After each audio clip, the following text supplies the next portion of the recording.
All right, so we're back for another deep dive. And, this one says something that's been on my mind for a while. Oh, what is it? Menopause. And I've got this book here, Menopause Mondays, by Ellen and Jack Dolgen. It's called A Girlfriend's Guide to Surviving and Thriving During Perimenopause and Menopause. Phew, that's a mouthful. Anyway, I thought I had some idea about menopause, but this book... It really opens your eyes, doesn't it? Yeah. So many things I just never thought about or really knew about, and I figure there's going to be a lot of folks out there who are in the same boat. Oh, absolutely. I think menopause is one of those things that gets talked about in hushed tones, but we really need to bring it out into the open. There's so much to unpack, It's not just hot flashes and mood swings. It's this whole complex journey every woman goes through. Exactly. And that's kind of the mission here today, was to dive deep into this book, bust some myths, uncover those hidden connections, and really give everyone a clear picture of what's happening in the body during this time. I love it. It's about empowering women with the knowledge to make informed decisions about their own menopause journey. That's exactly it. So let's get down to brass tacks here.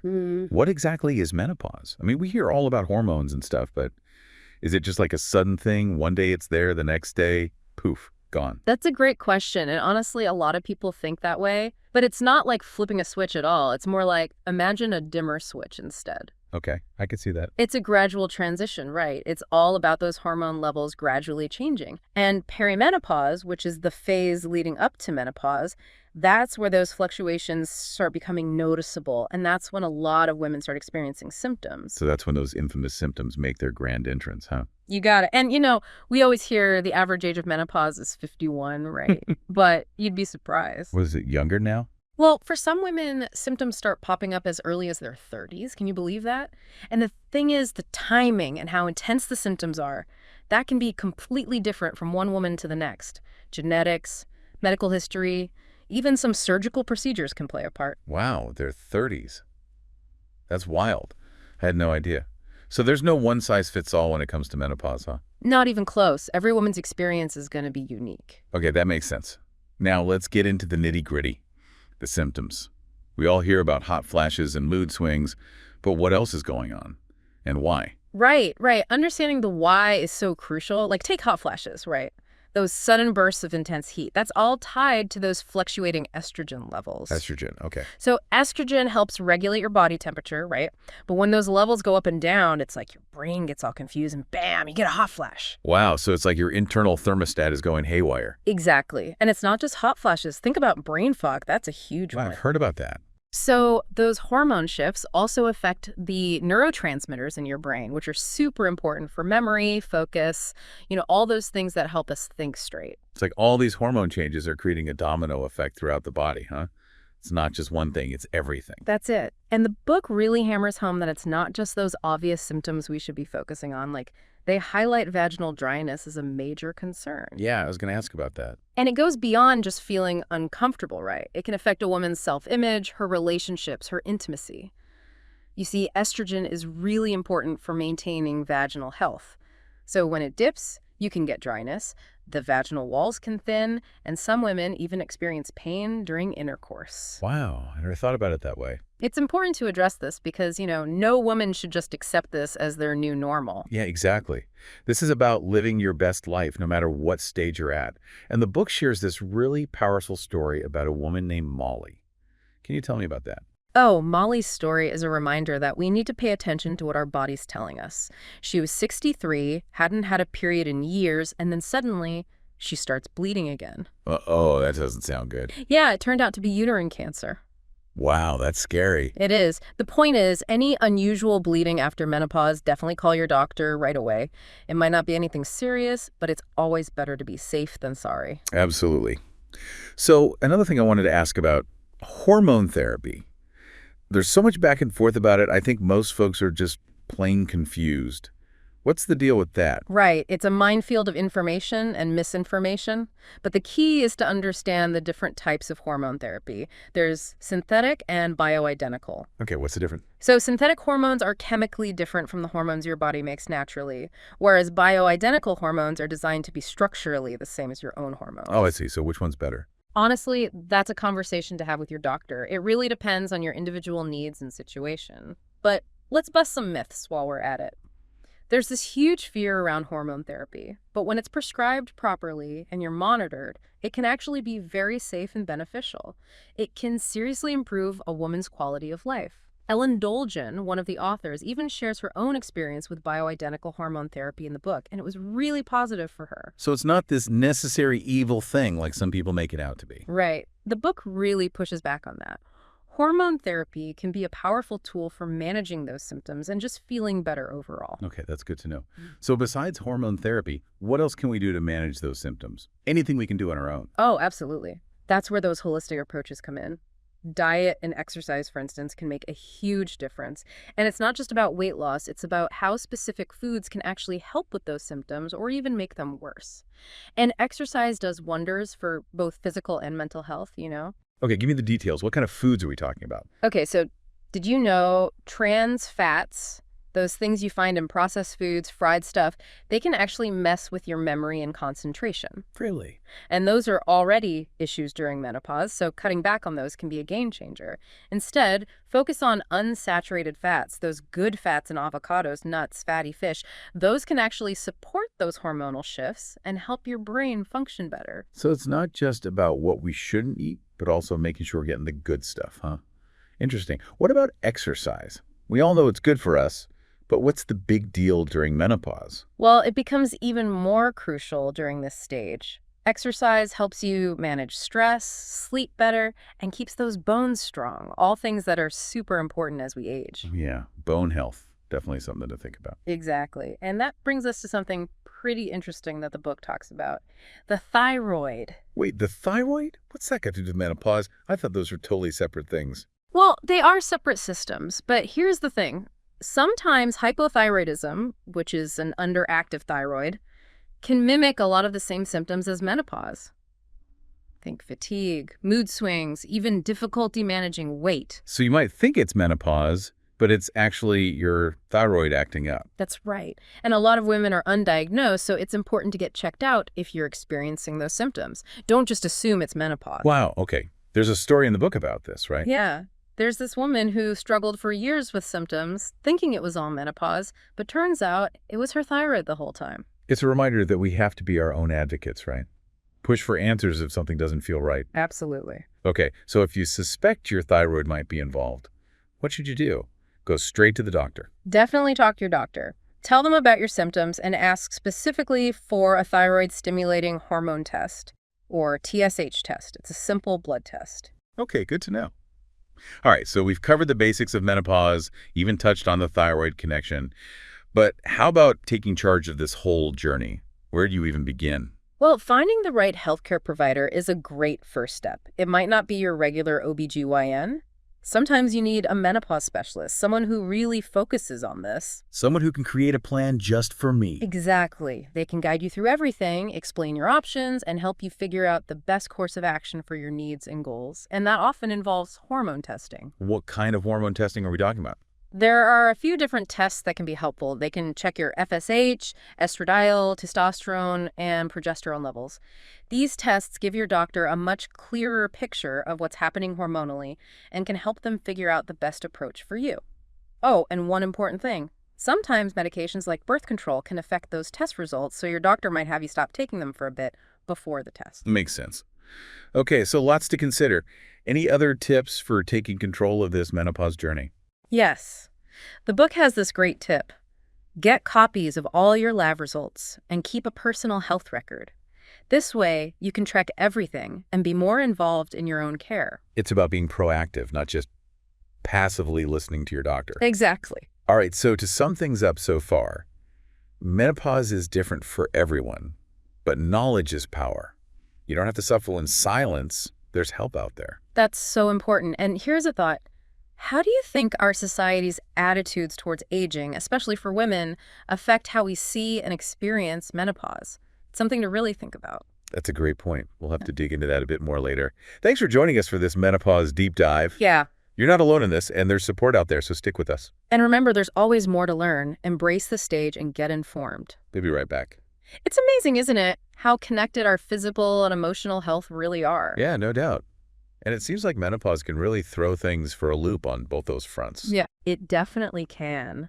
The book spends a lot of time talking about the mental and emotional side of things, everything from those mood swings and irritability that everyone talks about to things that are more serious, like anxiety and even depression. Yeah, and it's so easy to just dismiss those feelings as, oh, it's just my hormones. But we got to pay attention, right? When does it become more than just a bad day? That's such a good point. Some ups and downs in your mood are completely normal with menopause, but if those feelings start to get really intense or they just don't go away, it's time to reach out for professional help. Don't try to tough it out alone. There are ways to feel better. And those treatments, they might go beyond just managing the hormones, right? Exactly. And that's where having a menopause specialist on your team is so valuable. They can look at your specific situation and recommend the best course of action, whether that's hormone therapy, some lifestyle changes, therapy, or maybe even a combination of those things. Finding what works for you is key. Couldn't have said it better myself. Okay, so we've talked about some of the heavier mental health stuff, but what about those everyday struggles, like brain fog and those frustrating memory lapses? I'm telling you, I can't be the only one who walks into a room and completely forgets why I went there. Oh, trust me, you are not alone. Brain fog is a universal complaint, and it can be so frustrating. But the good news is there are things you can do to help sharpen your mental game. Okay, lay it on me. I'm all ears. Well, the book gives some practical advice. One thing that stuck with me was the idea of playing brain games. Brain games. Yeah, engaging in those activities that make you think. It might sound simple, but it can actually help improve how well your brain functions. So it's like a workout, but for your brain. Exactly. It helps strengthen those neural pathways. And just like with physical exercise, the key is to do it regularly. They mention websites like Luminosity and Posit Science, but really any activity that challenges your brain is going to do the trick. Puzzles, word games, learning a new language.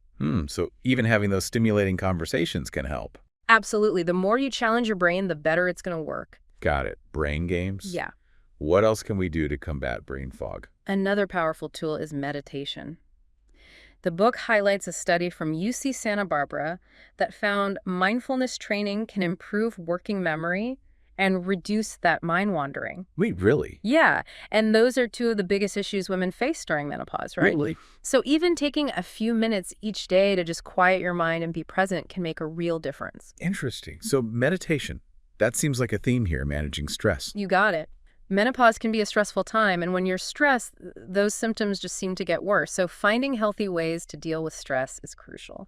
So besides meditation, what are some other stress-busting strategies that really work? Well, exercise is always a great stress reliever. Not only does it release endorphins, those feel-good chemicals, but it can also help you sleep better. And, good sleep is vital for managing stress and all those hormonal ups and downs. Oh yeah, if you don't sleep well, everything feels worse. Exactly. The book really dives into that whole connection between sleep and menopause. Apparently, when progesterone levels start to decline, it can really mess with your sleep patterns. And it's not just about feeling tired. Poor sleep affects your mood, your energy, even how well you think, and your overall physical health. So getting enough sleep is non-negotiable, huh? It should be a top priority. Aim for 7 to 8 hours of good quality sleep every night. Okay, so we've got exercise, good for stress, good for sleep. Are there certain kinds of exercise that are especially helpful during menopause? That's a great question. The book mentions this study where they found that exercising outdoors can actually boost your mood and reduce stress even more than working out indoors. So like a walk in the park is better than the treadmill. Seems like it. Maybe it's the fresh air, being out in nature. Whatever you enjoy, the key is to aim for at least 30 minutes of movement most days of the week. Got it. Exercise, meditation, sleep check. Anything else? The book has a whole chapter about weight gain, which is a big concern for a lot of women during menopause. It explains how those shifting hormones can actually affect your metabolism and how your body composition changes, so you might find it's easier to gain weight and harder to lose it. Ugh, tell me about it. Feels like an uphill battle sometimes. But here's the thing, we're not completely powerless against those changes. You can still make choices that make a difference. Okay, so how do we fight back against those menopause pounds? It goes back to those healthy habits we talked about, regular exercise, a balanced diet with lots of whole foods, managing your stress. It's a lifestyle, not a quick fix. The book does say that genetics can play a role, but it also points out this study from Harvard that found walking briskly for an hour a day can actually cut the genetic influence on obesity in half. Wow, so even if weight gain runs in your family, it doesn't mean you're stuck with it. Exactly. You can still make those healthy choices and take care of yourself. Well, speaking of taking care of yourself, Let's talk about something that doesn't get enough attention: vaginal health. The book really emphasizes how important it is to address vaginal dryness, which can be a big issue during menopause. Absolutely. It's so important for women to understand that they don't have to just live with vaginal dryness. It's usually caused by those declining estrogen levels, and that leads to the vaginal tissues getting thinner and less lubricated, which can make intercourse uncomfortable or even painful. So it affects more than just your sex life. It's about overall comfort and well-being. Exactly. The book offers a whole range of tips and solutions, from simple things like over-the-counter lubricants and moisturizers to prescription medications and hormone therapy. It's all about finding what works for you and not being afraid to talk to your doctor about these issues. They even include this list of lubricants and moisturizers that readers have recommended. Nice. It's like a cheat sheet. Right. It's all about giving women the tools to take care of their vaginal health and their overall well-being. Breaking down those taboos, having open conversations. I love it. Me too. It's a good reminder that menopause is a natural transition, not something to be embarrassed about. So true. Now, we've talked a lot about the physical and emotional challenges of menopause, but what about its impact on relationships and intimacy? I mean, those hormones can really throw a wrench into things, can't they? They can, and the book really digs into all that, how these changes can affect your libido, your sexual function, and even your emotional intimacy. Okay, let's start with libido. Is it true that women just lose their sex drive during menopause? That's a common myth. While some women do experience a decrease in libido, others find their desire stays the same or even increases. It's really different for everyone and depends on a lot of things. Hormonal changes, stress levels, how your relationship is going, your overall health. So our sex lives aren't doomed after menopause. Ooh. Not at all. The big thing the book emphasizes is open communication with your partner, and if you're concerned, talking to your healthcare provider. There are effective treatments, from hormone therapy to lifestyle changes to counseling. Right, because it's not always just a hormonal thing. There could be other stuff going on, too. Exactly. It's about looking at the whole picture. Okay, let's talk about sexual function.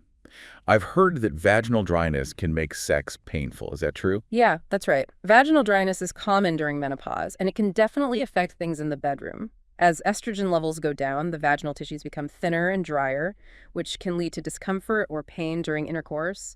But the good news is there are solutions. Like those lubricants and moisturizers. Those are great, and hormone therapy can also be really effective in restoring vaginal moisture. There are even prescription medications specifically for vaginal dryness. The important thing is to get help if you're experiencing pain or discomfort. No need to suffer in silence. Absolutely. So we've covered libido and sexual function, but what about the emotional side of intimacy? How does menopause impact that? That's an important aspect to consider. Menopause can be a real roller coaster emotionally, and those fluctuations can definitely affect how we connect with our partners. The book really encourages couples to be patient with each other, to communicate openly and honestly, and to prioritize self-care. So taking care of yourself is just as important as taking care of the relationship. Exactly. When you take care of your own needs, both physically and emotionally, you're in a much better place to show up for your loved ones. Can't pour from an empty cup. Exactly. Prioritizing self-care isn't selfish. It's essential for your well-being, and it allows you to bring your best self to your relationships. We've covered so much: the physical symptoms, the emotional ups and downs, the impact on relationships. It's clear that menopause is a really complex experience. It is, definitely. But here's what I find fascinating. It's also a time with so much potential for growth and transformation. It's not all doom and gloom. Oh, I like that.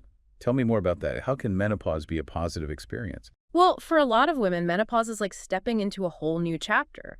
It's a time to look at what's important to you, maybe explore new interests, and embrace a feeling of freedom and empowerment. I love that.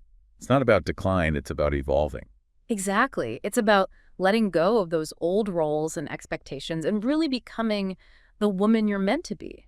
So how do we navigate this transition and embrace those positive aspects? Well, the book has some great suggestions. It encourages women to connect with their bodies, trust their intuition, and put self-care front and center. It also talks about how important it is to have that support system: friends, family, healthcare professionals. Having that strong support system is crucial during times of change, isn't it? Absolutely. And it's also about challenging those societal norms and expectations around aging, especially for women. Because those expectations can be so limiting. They really can. The book challenges us to redefine what it means to age gracefully and to celebrate all that wisdom and experience that we gain as we get older. That's a great message. Embracing our age, not fighting it. Exactly. And recognizing that menopause is a natural transition, not a disease. It's a part of life, and it deserves to be understood and supported. Well said. Okay, so we've covered the physical, the emotional, the social, and even the relationship stuff. Yeah. What are some key takeaways you hope people are walking away with from all of this? I hope listeners are really starting to grasp how complex and multifaceted menopause really is. It's not just about hot flashes and mood swings. It affects every part of a woman's life. It's about the whole woman. Exactly. And I hope listeners are feeling empowered to take charge of their own journeys. The more we understand about what's happening in our bodies, the better equipped we are to make good decisions. It's easy to feel like we're at the mercy of our hormones, but we really do have more control than we think. We do. I also hope people are feeling less alone in this experience. Menopause affects millions of women all over the world, and it's time we talk about it openly and honestly. There's strength in numbers, right?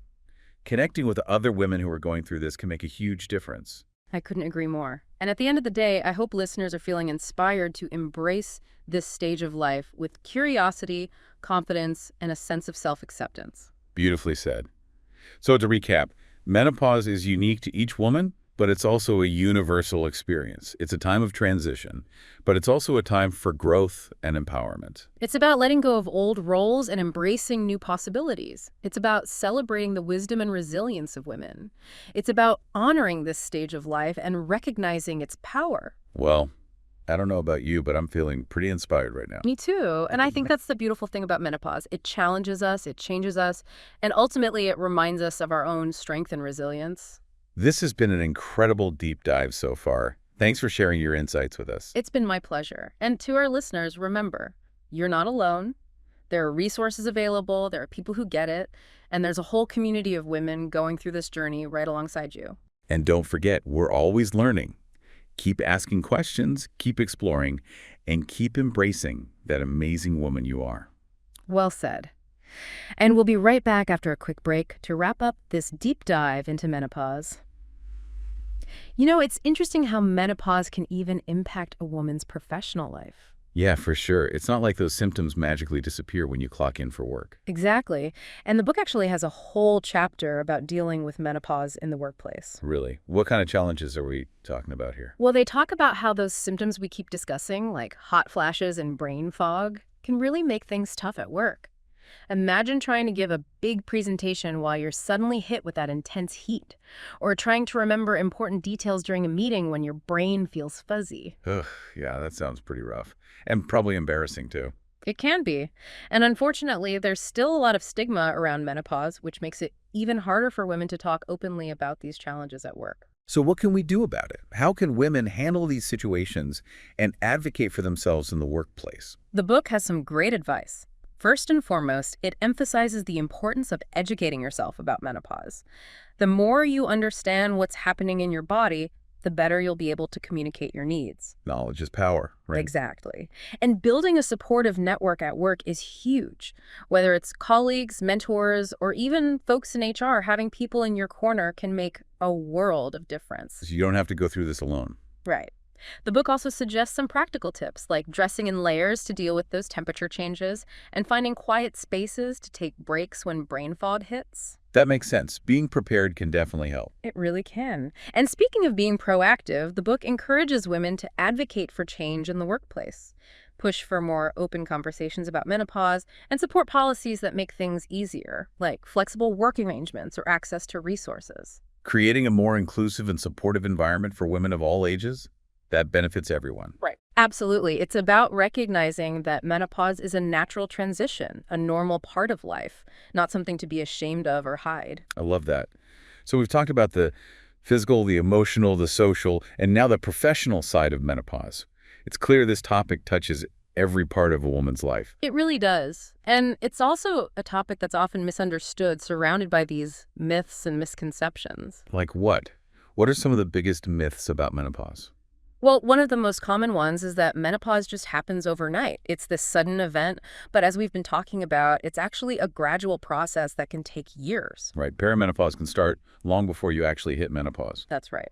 Another myth is that all women experience the same symptoms. But as we've seen, menopause is incredibly individual. How it affects one woman can be completely different from how it affects another. It's like a fingerprint. Each woman's experience is unique. That's a perfect analogy. And then there's this myth that menopause is the end of a woman's life, the end of her sex life, her career, everything. Yeah, like it's all downhill from there. But that's just not true. As we've explored, menopause can be a time of amazing growth, transformation, and even liberation. It's a new chapter, not the end of the story. I love that way of looking at it. It's about embracing the possibilities, not focusing on the limitation. Exactly. It's about challenging those old societal norms and expectations about aging and stepping into this new phase of life with confidence. Because those expectations can be so damaging. They really can be. It's about taking back our power and redefining what it means to age gracefully on our own terms. Well said. So, as we wrap up this deep dive into menopause, what's the one message you really want listeners to take away from all of this? I hope listeners are walking away feeling empowered, informed, and less alone.